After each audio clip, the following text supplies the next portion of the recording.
সবসময় দেখেছি সবাই লাউ চিংড়ি রান্না করে, কিন্তু কখনো কি বড় মাছের মাথা দিয়ে এইভাবে লাউ রান্না করেছেন? যদি না করে থাকেন তাহলে এই ভিডিওটা আপনার জন্য। অবশ্যই সম্পূর্ণ ভিডিওটা দেখবেন, আর না দেখলে স্কিপ করতে পারেন।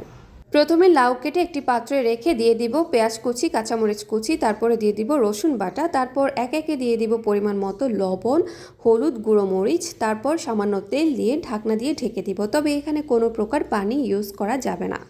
তারপর এই ফাঁকে আমি বড় একটা পাঙ্গাস মাছের মাথা ভেজে নিলাম। যেহেতু আমি মাছগুলোকে ভেঙে দিব, সেই ক্ষেত্রে এখানে মাছের কোনো টুকরো রাখবো না। কিছুক্ষণ পর লাউটাকে একটু নেড়ে চেড়ে দিতে হবে।